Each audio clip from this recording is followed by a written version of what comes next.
और राहुल गांधी आज उन्हें हुई 2 साल की सजा के खिलाफ पूरी की पूरी कांग्रेस पार्टी को कोर्ट ले गए। दिल्ली से सूरत तक की इस यात्रा के दौरान उनके साथ न सिर्फ कांग्रेस के तमाम बड़े नेता बल्कि कांग्रेस पार्टी के 3 मुख्यमंत्री भी मौजूद रहे और साथ में उनकी बहन प्रियंका वाड्रा भी थी। कांग्रेस ने इसके जरिए शक्ति प्रदर्शन की कोशिश की तो विरोधियों की नजर में यह भक्ति प्रदर्शन है, परिवार का भक्ति प्रदर्शन। लेकिन सवाल यह कि न्याय के मंदिर में नेताओं की शक्ति और भक्ति दोनों का क्या काम है? बीजेपी कह रही है सिर्फ दबाव बनाने के लिए न्यायपालिका पर। राहुल गांधी अब वायनाड से सांसद भी नहीं है। ध्यान से सुनिएगा शब्दों को। राहुल गांधी अब वायनाड से सांसद भी नहीं है, वो कांग्रेस के अध्यक्ष भी नहीं है, उपाध्यक्ष भी नहीं है, कांग्रेस के किसी पद पर भी नहीं है। देखा जाए ना तो वो आज की तारीख में औपचारिक तौर पर सिर्फ कांग्रेस पार्टी के एक आम कार्यकर्ता हैं। अब सांसद भी नहीं है बल्कि वो एक आम कार्यकर्ता है। सवाल यही है कि फिर आज कांग्रेस के तमाम बड़े नेता, 3 राज्यों के मुख्यमंत्री, पूरी कांग्रेस पार्टी, वकीलों की एक लंबी चौड़ी फौज कांग्रेस के एक आम कार्यकर्ता की अगवानी करने सूरत पहुंची थी। या फिर इसलिए ये लोग सूरत पहुंचे थे क्योंकि राहुल उस गांधी परिवार से आते हैं जिसका आजादी के बाद से ज्यादातर समय कांग्रेस पार्टी पर कब्जा रहा है। ये तो कांग्रेस के एक परिवार को बचाने की लड़ाई है या वाकई लोकतंत्र और संविधान को बचाने की, जैसा कि कांग्रेस दावा करती है। मानहानि मामले में ना 11 दिन पहले सूरत के चीफ जुडिशियल मजिस्ट्रेट की अदालत ने राहुल गांधी को दोषी पाया था और उन्हें 2 साल की सजा सुनाई गई थी, जिसकी एवज में राहुल गांधी को अपनी संसद की सदस्यता गंवानी पड़ी और वो सांसद से पूर्व सांसद हो गए। आज उसी फैसले को चुनौती देने राहुल गांधी अपनी बहन प्रियंका वाड्रा, राजस्थान के मुख्यमंत्री अशोक गहलोत, छत्तीसगढ़ के मुख्यमंत्री भूपेश बघेल, हिमाचल प्रदेश के मुख्यमंत्री सुखविंदर सिंह के साथ सूरत पहुंच गए। साथ में केसी वेणुगोपाल, दिग्विजय सिंह, हरीश रावत, पवन कुमार बंसल समेत तमाम बड़े नेता मौजूद थे। मतलब परिवार के सम्मान में लगभग पूरी कांग्रेस पार्टी आज मैदान में उतर आई। लड़ाई लोकतंत्र से ज्यादा परिवार बचाने की नजर आई, इसलिए शायद बीजेपी ने इसे भक्ति प्रदर्शन का नाम दिया है। भक्ति प्रदर्शन, सजा पर शक्ति प्रदर्शन या भक्ति प्रदर्शन, यह आप तय करिए। फिर भी अदालत से राहुल गांधी को आज कोई बड़ी राहत नहीं मिली। सुनिएगा ध्यान से। वो 11 दिन पहले दोषी करार दिए गए थे। अदालत ने उन्हें ऊपरी अदालत में अपील करने के लिए 30 दिन का समय दिया था। इन 30 दिनों में से अभी भी राहुल गांधी के पास 19 दिन बाकी थे। इस बीच वो सूरत की सेशंस कोर्ट पहुंचे। वैसे वो नहीं भी जाते तब भी चलता, उनकी जरूरत नहीं थी, लेकिन वो गए लाइमलाइट में आने के लिए, हेडलाइंस के लिए वो गए। सेशंस कोर्ट पहुंचे जहां मुख्य तौर पर 2 याचिकाओं पर सुनवाई हुई। बहुत ध्यान से समझिएगा पूरी खबर। पहली याचिका थी जमानत अर्जी, दूसरी थी सजा पर रोक लगाने की याचिका। अब अदालत ने उनकी जमानत याचिका स्वीकार करते हुए उन्हें बेल दे दी है। औपचारिक रूप से जमानत ले ली है राहुल गांधी ने और इस मामले की अगली सुनवाई 13 अप्रैल मुकर्रर कर दी गई है। पहला केस जमानत मिल गई है, अगली सुनवाई। अब जमानत लेने के लिए कांग्रेस सिर्फ अपने वकील भी भेज देती ना तो भी काम हो जाता। राहुल गांधी को जाने की जरूरत नहीं थी क्योंकि नियमों के मुताबिक 3 साल तक की सजा के मामले में जमानत आसानी से मिल जाती है। उन्हें जाने की जरूरत नहीं थी। इसके लिए राहुल गांधी को खुद और पूरी कांग्रेस पार्टी को लाव लश्कर के साथ कोर्ट ले जाने की कोई जरूरत नहीं थी। रही बात उनकी सजा के खिलाफ याचिका की, तो अदालत ने इस पर सुनवाई की तारीख 13 अप्रैल तय कर दी है। अब 13 तारीख को राहुल गांधी को अदालत में पेश होने से छूट दे दी गई है। अदालत ने 10 अप्रैल तक शिकायतकर्ता से इस मामले में जवाब भी मांगा है।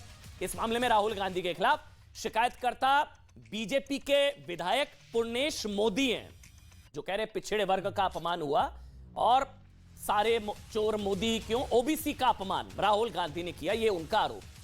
13 अप्रैल को अगर कोर्ट उनकी सजा कम कर देता है तो फिलहाल सिर्फ इसी स्थिति में उनकी संसद सदस्यता उन्हें वापस मिल सकती है।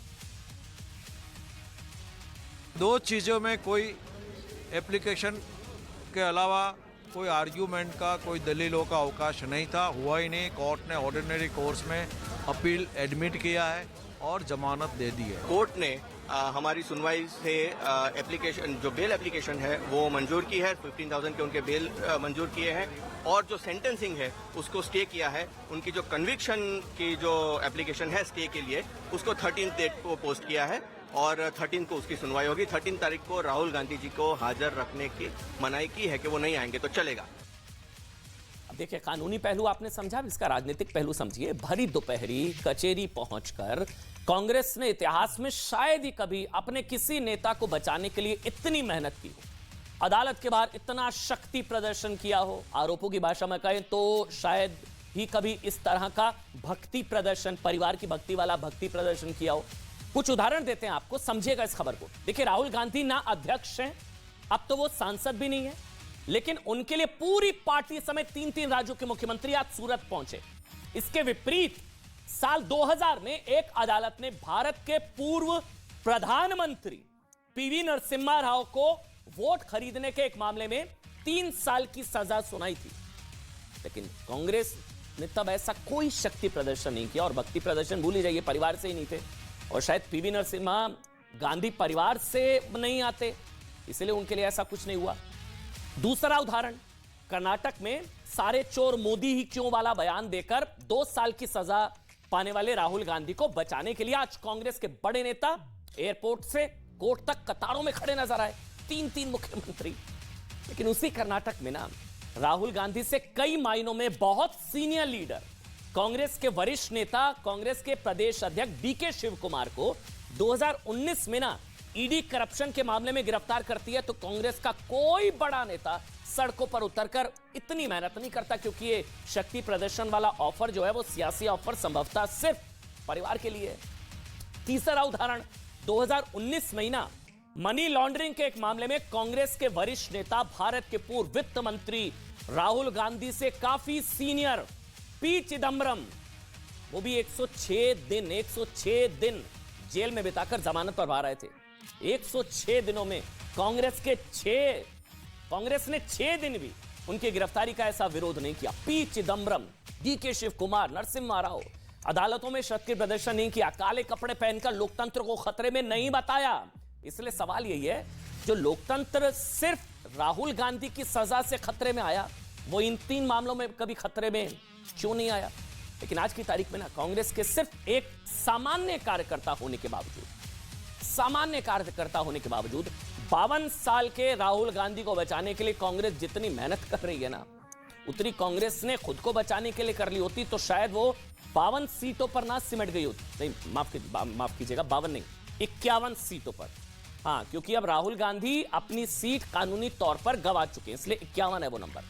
वैसे अदालत से जमानत मिलने के बाद राहुल गांधी ने एक ट्वीट करा, वो ट्वीट एक बार जल्दी से दिखा दीजिए। ये ट्वीट, जिसमें क्या लिखा है राहुल गांधी ने? उन्होंने लिखा, ये मित्रकाल के विरुद्ध लोकतंत्र को बचाने की लड़ाई है। इस संघर्ष में सत्य मेरा अस्त्र है और सत्य ही मेरा आसार। बीजेपी कह रही है ओबीसी के खिलाफ जो बोला, क्या वो सत्य मान रहे हैं राहुल गांधी? बीजेपी ये सवाल पूछ रही है, जो ओबीसी के खिलाफ जो बयान दिया उसको क्या सत्य, और उन्हीं के खिलाफ क्या संघर्ष की बात कर रहे हैं राहुल गांधी?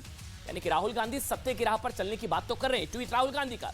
राजनीति में वो किस राह पर चलना चाहते हैं, चुनने का उन्हें पूरा हक है। बिल्कुल, देश के किसी भी आम नागरिक की तरह राहुल गांधी संविधान और देश के कानूनों में मौजूदा प्रावधानों के तहत जमानत भी ले सकते हैं, फैसले को चुनौती भी दे सकते हैं, फैसला उनके पक्ष में आ गया तो दोबारा सांसद भी वो कहला सकते हैं। लेकिन इस दौरान राहुल गांधी ने ना बार बार कहा कि वो गांधी हैं, सावरकर नहीं है। याद है ना, मेरा नाम राहुल सावरकर नहीं, गांधी है। लेकिन आज मैं आपको गांधी जी से जुड़ा एक किस्सा सुनाना चाहता हूं, फिर तुलना करिएगा। आजादी से कई साल पहले महात्मा गांधी बिहार के चंपारण पहुंचे, जहां वो किसानों के दर्द को समझने की कोशिश कर रहे थे। लेकिन तब ब्रिटिश राज की पुलिस को यह बात पसंद नहीं आई और गांधी जी को चंपारण छोड़ने का कानूनी नोटिस दे दिया। गांधी जी ने इससे इंकार कर दिया। आदेश की अवहेलना के लिए गांधी जी को कोर्ट में पेश होने का समन मिला। अगले दिन गांधी जी कोर्ट पहुंचे, बाहर उनके समर्थन में मजदूर और छोटे किसान जमा हो गए। गांधी जी ने अदालत में जज से कहा कि वो गुनहगार हैं और उन्हें सजा दे दी जाए। जज ने कहा उन्हें 2 घंटे बाद सुनाई जाएगी सजा, तब तक वो जमानत अर्जी दाखिल कर दें, गांधी जी से कहा। महात्मा गांधी ने जमानत लेने से इंकार कर दिया और जज को उन्हें बिना बेल के ही रिहा करना पड़ा। यह गांधी जी का सत्याग्रह था, उनका सत्य को ना छोड़ने का संकल्प था और गांधी जी के सत्याग्रह की यह जीत थी। ये कहानी सुनकर आप समझ गए होंगे कि गांधी जी का सरनेम लेना आसान है, लेकिन उनके आदर्शों पर चलना कितना कठिन है। मतलब जो राहुल गांधी कल तक कह रहे थे कि वो राहुल सावरकर नहीं गांधी हैं, आज उन्होंने जमानत ले ली औपचारिक रूप से, लेकिन गांधी जी ने तो जमानत तक लेने से इंकार कर दिया था। गांधी जी जिन लोगों के हक की लड़ाई लड़ रहे थे ना, उनमें से ज्यादातर दलित और पिछड़े थे। लेकिन बीजेपी का आरोप है कि राहुल गांधी आज ओबीसी का अपमान करके बचने की कोशिश कर रहे हैं, पिछड़ों का अपमान कर रहे हैं, और आड़ गांधी जी की ली जा रही है, सत्याग्रह की ली जा रही है। और यह भी आरोप लगाया जा रहा है कि कांग्रेसी अदालतों पर दबाव बनाने की कोशिश कर रहे हैं और यह सिर्फ एक हुड़दंग है, जबकि बीजेपी कह रही है कि यह एक कानूनी जंग है। ये सारे लोग आज सूरत जा रहे हैं राहुल गांधी के साथ, और वहां पर अपील करने के नाम पर हुड़दंग करने वाले हैं।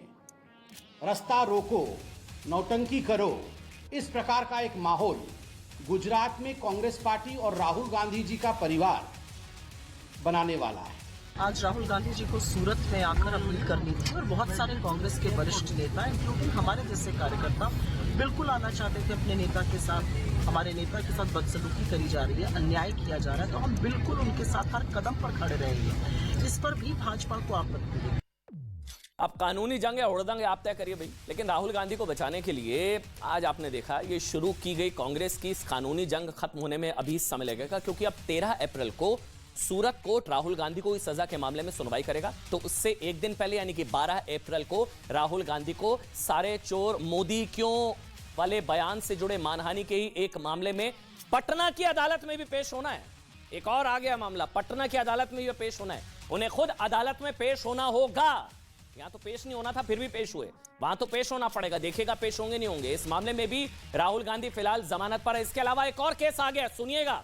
महात्मा गांधी की हत्या को आरएसएस से जोड़ने पर भी राहुल गांधी के खिलाफ मानहानि का केस चल रहा है। ये केस, इसके अलावा उन्हें महाराष्ट्र की भिवंडी कोर्ट से भी बेल मिली हुई है। राहुल गांधी मुंबई कोर्ट से भी मानहानि केस में जमानत पर बाहर है। आरोप है कि उन्होंने गौरी लंकेश की हत्या को बीजेपी आरएसएस की विचारधारा से जोड़ा था। कौन कौन से केस में बेल पर है मैं बता रहा हूं आपको, 7 मामले इस तरह से। राहुल गांधी को अहमदाबाद की कोर्ट से भी आपराधिक मानहानि केस में जमानत मिली हुई है। इस मामले में राहुल गांधी ने आरोप लगाया था कि नोटबंदी के बाद अहमदाबाद के एक बैंक में करोड़ों रुपए के नोट बदलने का घोटाला हुआ। राहुल गांधी के खिलाफ असम में भी मानहानि का केस चल रहा है। असम में भी राहुल गांधी ने कहा था कि संघ के सदस्यों ने असम के मठ में घुसने नहीं दिया।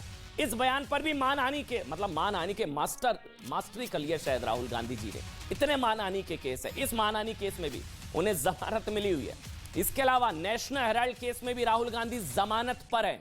कुल 7 मामले हो गए हैं। इतना ही नहीं, राहुल गांधी के खिलाफ मानहानि का ताजा मामला उत्तराखंड के हरिद्वार में दर्ज हो गया। ये अभी की खबर आ रही है। उत्तराखंड के हरिद्वार में एक नया मामला दर्ज हो गया राहुल गांधी पर। राहुल गांधी ने अपने एक बयान में कथित रूप से कहा था कि आरएसएस, राष्ट्रीय स्वयंसेवक संघ, 21वीं सदी के कौरवों की तरह है। एक और मामला हो गया मानहानि का। देखिए, एक बात यह भी नोट करने वाली है कि आज राहुल गांधी ने तमाम अटकलों के बीच अदालत से जमानत ले ली। वो काम 12 दिन पहले भी कर सकते थे, लेकिन जमानत लेने में हो रही देरी पर कई लोग ये कयास लगा रहे थे कि शायद राहुल गांधी बेल ना लें, शायद वो जेल जाना पसंद करें, हथकड़ी लगाकर वो एक रीलॉन्च मोमेंट हो, उनको फिर से लॉन्च किया जा सके, ताकि वो एक मैसेज दे पाएं कि उन्हें जेल जाने से डर नहीं लगता। लोकतंत्र की लड़ाई लड़ते लड़ते, सत्य के रास्ते पर चलते हुए वो कोई भी कुर्बानी देने के लिए तैयार हैं। लेकिन आज राहुल गांधी खुद अदालत में पेश हुए, जबकि मैं फिर से रिपीट कर रहा हूं, इसकी कोई जरूरत नहीं थी। उनके वकीलों की फौज ने उनकी मौजूदगी में जमानत हासिल की, जबकि जहां पेश होना था वहां तो टाइम ले रहे थे। नेशनल हेराल्ड मामले में राहुल गांधी कई बार अपने वकीलों को आगे करके पेश होने से बचते रहे। आगे का समय कई बार लिया गया, लेकिन बीजेपी के आरोपों के मुताबिक इस मामले में कांग्रेस अदालत में भक्ति प्रदर्शन कर रही थी, ताकि राहुल गांधी को इस केस के बहाने रीलॉन्च किया जा सके। देखिए, कांग्रेस के विरोधी आरोप लगा रहे हैं कि यह परिवार के प्रति कांग्रेसी नेताओं का भक्ति प्रदर्शन था। विरोधी से Congress bureau of I, me and my self भी कह रहे हैं, जहां पार्टी नहीं बल्कि एक व्यक्ति पद नहीं, सिर्फ एक व्यक्ति का कद मायने रखता है। बीजेपी और कांग्रेस के विरोधी ये भी कह रहे हैं कि जब गुजरात के मुख्यमंत्री रहते हुए नरेंद्र मोदी को जांच एजेंसियों के चक्कर लगाने पड़े थे, अमित शाह को जेल तक जाना पड़ा था, तब बीजेपी के नेताओं ने अदालतों के बाहर इस तरह का कोई शक्ति प्रदर्शन कुछ नहीं हुआ था। लेकिन जो आज कांग्रेस ने किया उसे आप Congress bureau of I me and my self द्वारा प्रायोजित भक्ति प्रदर्शन भी कह सकते हैं। ऐसे आरोप लगाए जा रहे हैं, बीजेपी की तरफ से ये चीजें कही जा रही है। लेकिन अब